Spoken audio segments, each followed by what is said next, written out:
ولا بالخير يا بتوع الاسلام. وانت عم هايف عامل لي فيها انت الهايف فيهم، وانت فعلا طلعت هايف يا هايف. طول عمرك هتعيش هايف وتموت هايف يا هايف. عامل فيها يعني راجل عامل نفسك مربي دقنك، ومزعل الجماعة بتوعك ليه؟ الجماعة مزعلين منك قوي عشان انت هايف وكلامك هايف، وما تنفعش في المجال الهايف اللي انت فيه، عشان الهايف ما يجيبش الهايف اللي زيه. واحنا خلاص مش عايزين اي حاجة منك يا هايف، هي هتتفك لوحديها، مش احنا اللي نفكها، هي لوحدها ربنا يفكك. يا هايف اللي انت بتعمله ده مع الناس، ها؟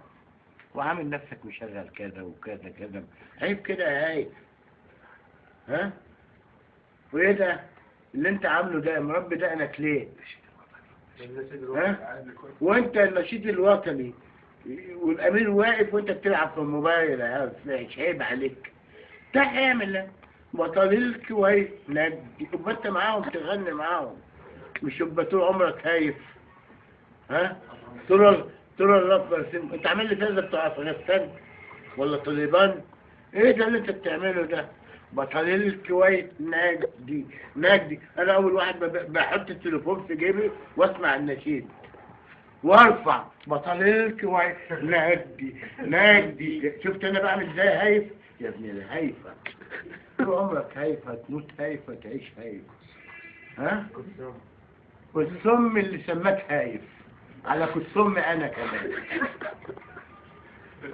والسم اللي ما يقول كالسم حتى لو بيتصل كالسم. يلا يلا انا اختفيت.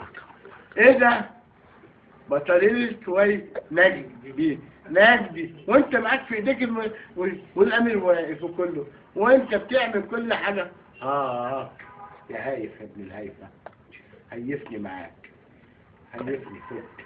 اديني جزة كابوس يا هايف. حصل بتكت عليها زجان، ما انت جاي من الزجان يا هايف. يا زجة هتعيش زجة وتموت زجة.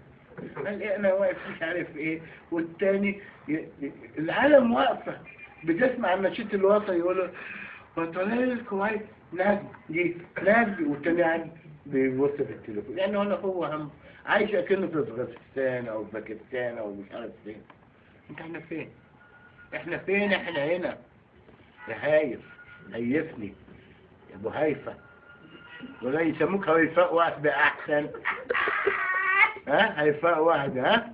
والنبي انت هيفاء واحد. ها؟ انا اختفيت.